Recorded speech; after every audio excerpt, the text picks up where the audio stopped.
আজকে আমরা আলোচনা করব এলিমেন্টর প্রো ভার্সনের টুলস অপশন নিয়ে। এটা প্রোতেও থাকে, আবার তোমার ফ্রি ভার্সন যেটা আছে সেটাতেও থাকে, ব্যাপার না।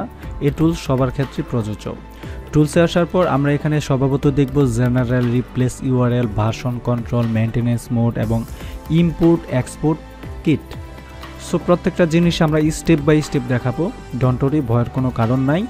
আমরা জেনারেল পার্টটাকে প্রথমে শেষ করব, তারপর রিপ্লেস অপশন, এই দুইটা অপশনকে আজকে শেষ করব। ওকে, তো জেনারেট সিএসএস এবং ডাটা অপশনটাতে যদি আমরা দেখি তাহলে দেখব জেনারেট সিএসএস ডাটা এবং রিপ্লেস অপশনটা আছে। তার মানে কি, আমি যখন ক্লিক করলাম আমার ওয়ার্ডপ্রেস ওয়েবসাইটের সাথে আমার পিএইচপি মাই অ্যাডমিনের যে ডাটাবেজের কানেকশনটা সেটা রিপ্লেস করে আবার সুন্দর করে সে কানেক্ট হয়ে গেল। এটা হচ্ছে generate regenerate files and data.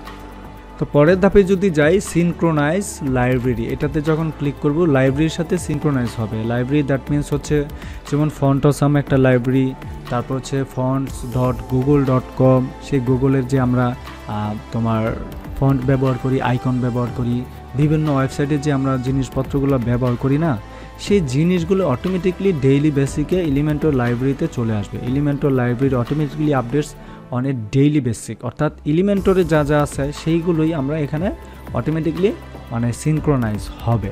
ওকে, তারপরটা দেখো সেফ মোড, বলছে safe mode always to troubleshoot issue by only loading the editor without loading the themes or any the plugin. এখন এটাতে আমরা যখন ক্লিক করবো অ্যানাবল দিব, জাস্ট দিব, এটা কি সেফ মোড। সেফ মোডে যখন ক্লিক করব, দেখো সেফ মোড এরকম আছে, তাই না? বাট এই সেফ মোডটা হচ্ছে তোমার যখন কোনো সমস্যা হবে অনলি লোডিং দ্য এডিটর এই লোডিংটা দেখবে। এডিটর দ্যাট মিনস হচ্ছে ধরো ওয়েবসাইটে তোমার অ্যাডমিন হইতে পারে বা তোমার অথর হইতে পারে, যে কেউ, অর্থাৎ গুরু দায়িত্ব যারা আছে তারাই এই জিনিসটা দেখবে। ওকে, এটা বাই ডিফল্ট সেফ মোডে দেওয়া আছে। আমরা এইভাবেই ডিজেবল ছিল, আমরা এনেবল করে দিলাম, ডিজেবলও রাখতে পারি।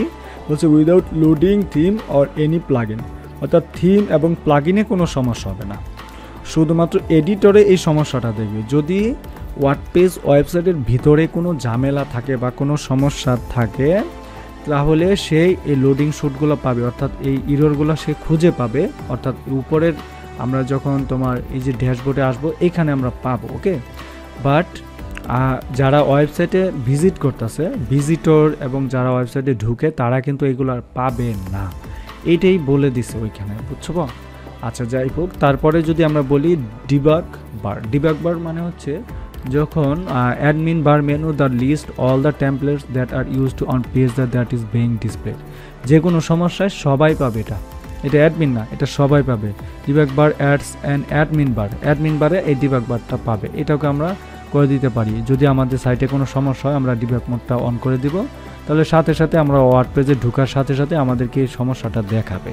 এই সমস্যাটা দেখাইলে আমরা বুঝতে পারবো কি কোন প্লাগইনে কোথায় কি কারণে আমাদের ঝামেলাটা হচ্ছে, এটা আমরা দেখতে পাবো আমরা একদম সুন্দর করে আমাদের ওয়েবসাইট থেকে। ওকে, আচ্ছা, এতটুকুগুলো। দেন আমরা যদি একটু খেয়াল করি, দেখো সেখানে হচ্ছে রিপ্লেস ইউআরএলটা কি, এটা একটু খেয়াল করো। ধরো আমরা ওয়েবসাইট মাইগ্রেট করি না, লোকাল সার্ভার থেকে আমরা যখন লাইভ সার্ভারে নিয়ে আসি তখন লোকাল সার্ভারের ইউআরএলটা এখানে দেই, লাইভ সার্ভারের ইউআরএলটা এখানে দেই। ধরো একই হোস্টিং, ভিন্ন ভিন্ন হোস্টিং আছে, এটা নিয়ে আমরা আরও আলোচনা করব সামনে।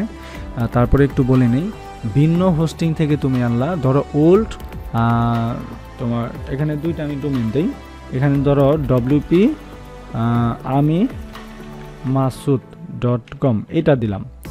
এটার মধ্যে ধরো আমি আমার ওয়েবসাইটটাকে ডিজাইন করছি, এখন আমি লাইভ করতে চাচ্ছি এই ডোমেনে। সো আমার এটা হচ্ছে পুরনো ডোমেন, এটা হচ্ছে নতুন ডোমেন। দেওয়ার পরে রিপ্লেস ইউআরএল দিলে আমার সাইটটা কী হবে, রিপ্লেস হয়ে যাবে সব জায়গায়, এভরি জায়গায়। বলছে enter your old new URL for your WordPress installation to update all elements data relevant for domain transfer or move to HTTPS, অর্থাৎ এটা বলছে ডোমেন ট্রান্সফার করলেই করবা, আদারওয়াইজ করার দরকার নাই।